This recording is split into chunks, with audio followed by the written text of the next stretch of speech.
वेड़ीयम भर्गो देवस्य धीमहि धियो यो न प्रचोदयात्। ओम भू ओम भः ओम स्वः ओम मः ओम जन ओम तप ओम सत्यम ओम सर्वज्ञ ओम सर्वत्र सर्वत्र। वसुदेव सुतम देवम कंस चाडूरमर्दनम देवकी परमानंदनम कृष्णम वंदे जगद्गुरु जगद्गुरु जगद्गुरु जगद्गुरु। मैं प्रभु का हूं और प्रभु ही मेरे हैं। मैं प्रभु का हूं और प्रभु ही मेरे हैं। मैं प्रभु का हूं और प्रभु ही मेरे हैं। मैं केवल भगवान का हूं और केवल भगवान ही मेरे हैं। मैं केवल भगवान का हूं और भगवान ही मेरे हैं। मैं केवल भगवान का हूं और भगवान ही मेरे हैं। मैं प्रभु का हूं और प्रभु ही मेरे हैं। मैं प्रभु का हूं और प्रभु ही मेरे हैं। मैं आपकी शरण में हूं प्रभु, मैं आपका ही हूं। मैं आपकी शरण में हूं प्रभु, मैं आपका ही हूं।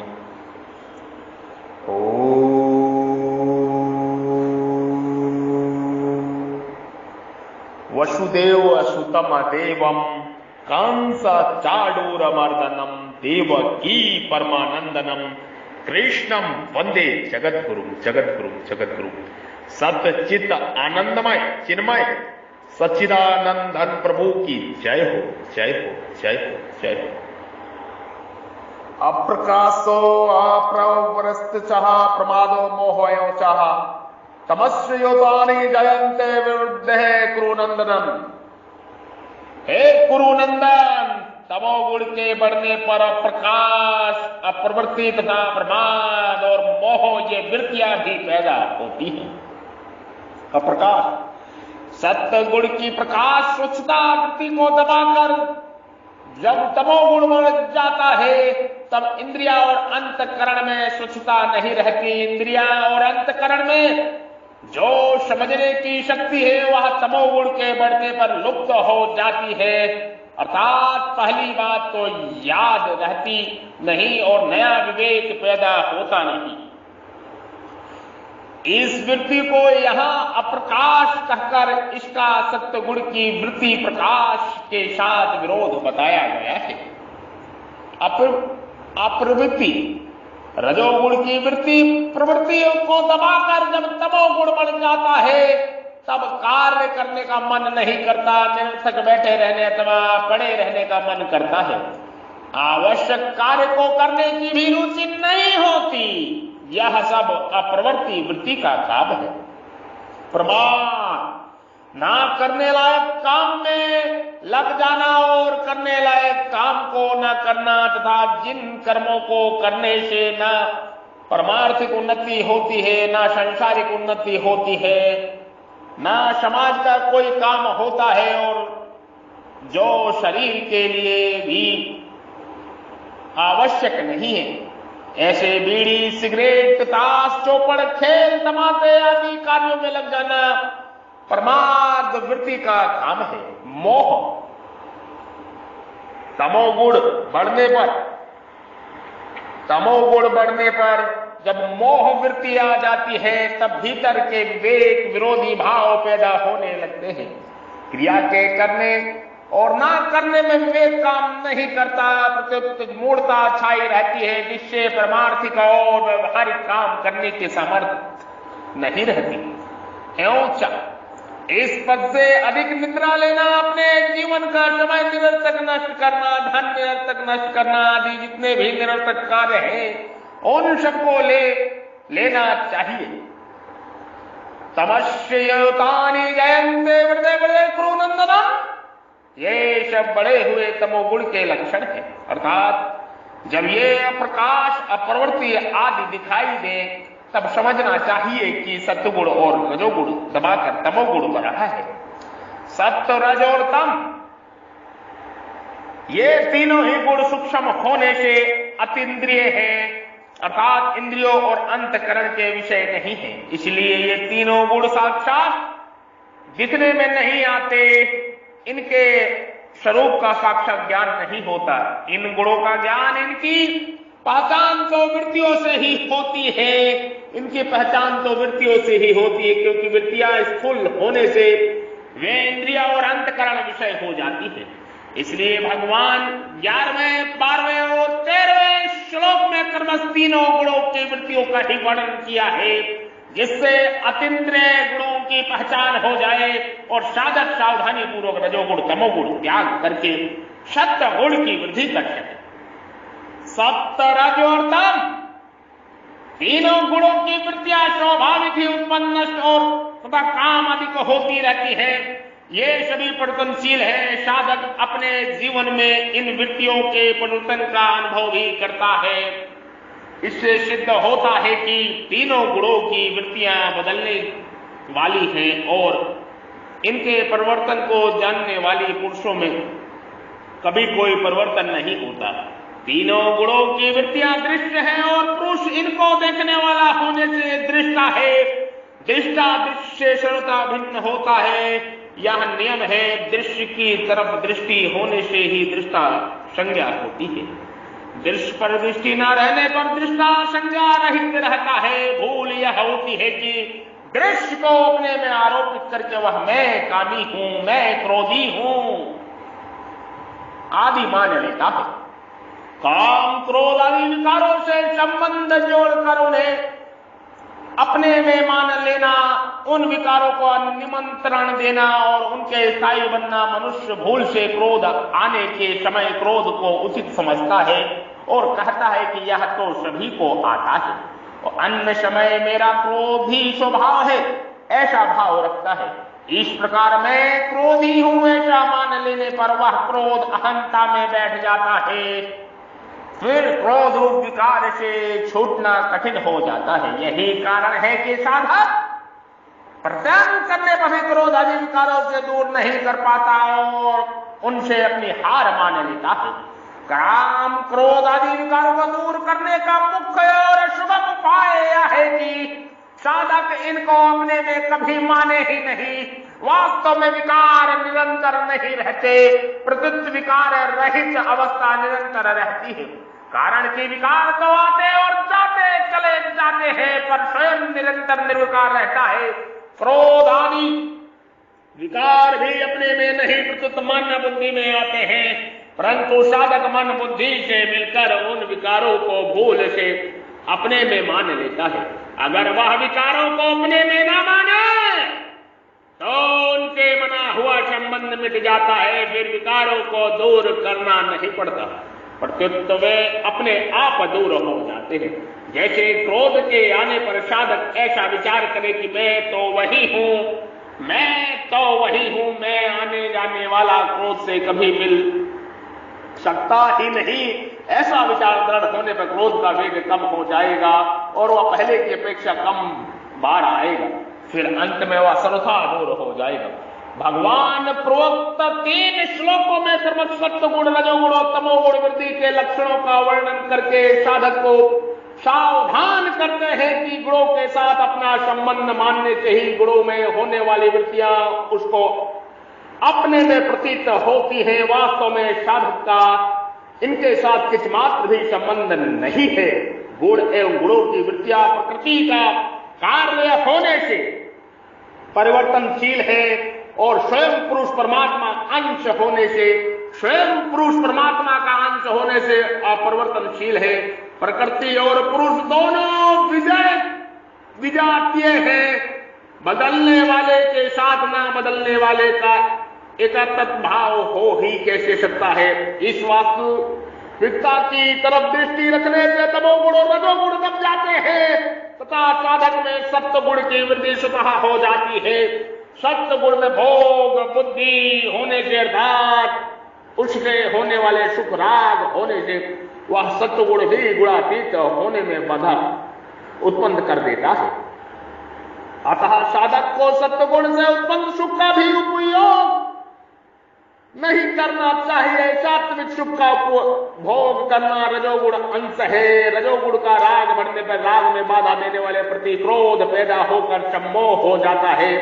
राग के अनुसार पदार्थ मिलने पर लोभ पैदा होकर सम्मोह हो जाता है। इस प्रकार सम्मोह पैदा होने से वह रजोगुण से तमोगुण में चला जाता है और उसका पतन हो जाता है। गीता दूसरे अध्याय का 62वां श्लोक। अप्रकाश और अप्रवृत्ति तो सत्वगुण और रजोगुण के विरोधी हैं तथा प्रमाद और मोह तमोगुण के अपने हैं। तत्कालिक पड़े हुए गुणों का वृत्तियों का फल क्या होता है, इससे आगे के समागम में, आगे के सत्संग में, आगे के सत्यवाणी में कहेंगे।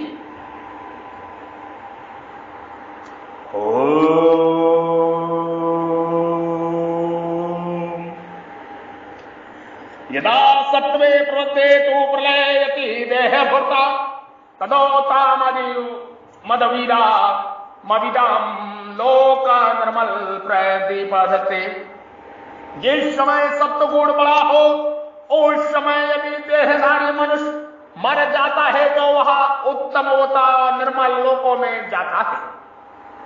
यदा सत्वे प्रतिपदते यथा सत्वे प्रतिपदते। जिस काल में जिस किसी भी देहधारी मनुष्य में, चाहे वह सत्वगुण रजोगुण अथवा तमोगुण ही क्यों न हो, जिस किसी कारण से सत्वगुण तत्कालिक बढ़ जाता है अर्थात सत्व गुणों के कार्य स्वच्छता निर्मलता आदि वृत्तियां तत्कालिक बढ़ जाती है, उस समय अगर उस मनुष्य के प्राण छूट जाते हैं तो वह उत्तम शुभ कर्म करने वालों के निर्मल लोकों में जाता है। उत्तम विदामम कहने का तात्पर्य है जो मनुष्य उत्तम शुभ कर्म ही करते हैं, शुभ कर्म कभी अशुभ कर्म कभी करते ही नहीं, अर्थात उत्तम उनके भाव हैं, उत्तम ही उनके कर्म हैं और उत्तम ही उनका ज्ञान है। ऐसे पूर्ण कर्मा लोगों का जिन लोगों में अधिकार हो जाता है उन्हीं निर्मल लोकों में वह मनुष्य चला जाता है।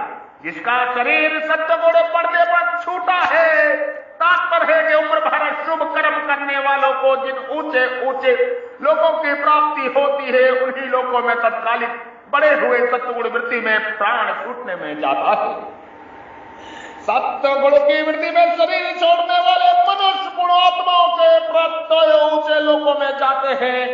इससे सिद्ध होता है कि गुणों से उत्पन्न होने वाली वृत्तियां कर्मों की अपेक्षा कमजोर नहीं है।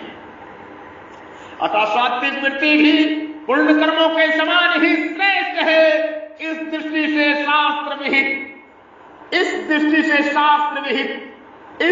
शास्त्र विहित पुण्य कर्मों का भी भाव का ही महत्व है, पूर्ण कर्म विशेष का नहीं। इसलिए सात्विक भाव का स्थान बहुत ऊंचा है, सात्विक भाव का स्थान बहुत ऊंचा है, सात्विक भाव का स्थान बहुत ऊंचा है। पदार्थ क्रिया भाव और उद्देश्य, पदार्थ क्रिया भाव और उद्देश्य ये चारों क्रमश एक दूसरे से ऊंचे होते हैं। रजोगुण और तमोगुण अपेक्षा सत्वगुण की वृत्ति सूक्ष्म और व्यापक होती है। रजोगुण और तमोगुण की अपेक्षा सत्वगुण की वृत्ति सूक्ष्म और व्यापक होती है।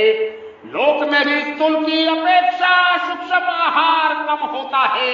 जैसे देवता लोग सूक्ष्म होने से केवल सुगंधित से तृप्त हो जाते हैं, जैसे देवता लोग सूक्ष्म होने से केवल सुगंध से ही तृप्त हो जाते हैं। हाँ, स्थूल की अपेक्षा सूक्ष्म में शक्ति अवश्य अधिक होती है।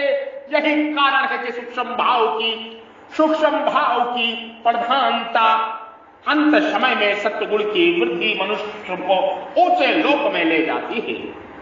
अबालानम अम्लान कहने का तात्पर्य है कि सत्वगुण का स्वरूप निर्मल है, अतः सत्वगुण के बढ़ने पर जो मरता है उसको निर्मल लोकों की ही प्राप्ति होती है।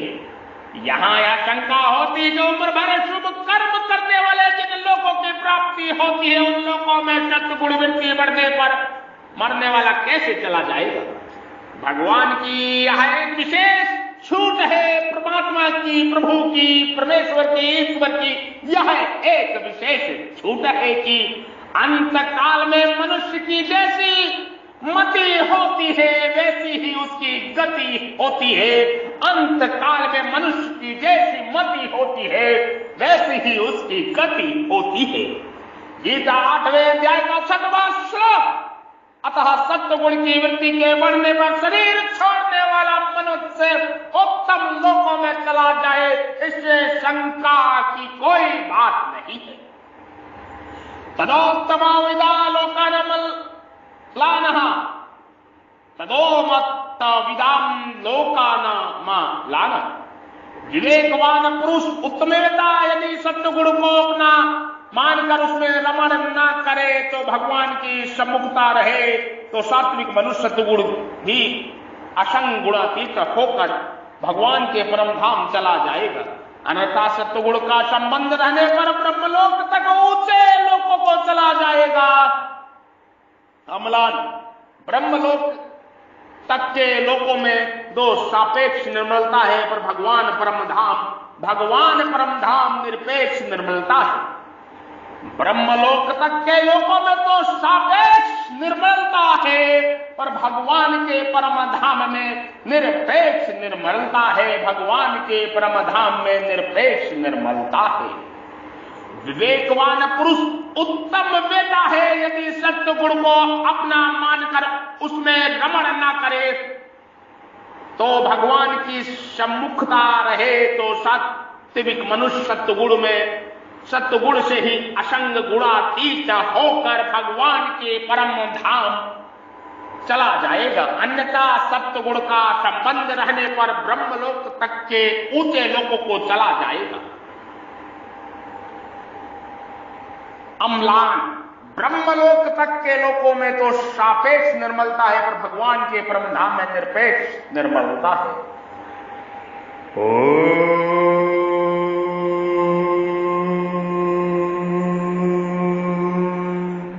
स्वयं के स्वरूप में स्वयं का दर्शन, ये ब्रह्म ज्ञान है, ये महान ज्ञान है। गाय गंगा ज्ञात्री, जल जंगल जमीन प्रकृति जीव परमात्मा, इनकी सेवा सुरक्षा रक्षा यही उद्देश्य है, यही कर्तव्य है। आप सभी भी जुड़े और जोड़े 9811179477 9811179477। आप सभी के हृदय रूपी मंदिर में विराजमान परब्रह्म परमेश्वर ईश्वर को, परमात्मा को प्रणाम करता हूं, नमस्कार करता हूं। जो परमात्मा सच्चित आनंदमय चिन्मय प्रभु आपके हृदय रूपी मंदिर में विराजमान है, कृपा मेरा प्रणाम नमस्कार स्वीकार करें। साधु साधु, जय हो नमस्कार नमस्कार नमस्कार, नमो नमः नमो नमः नमो नमः।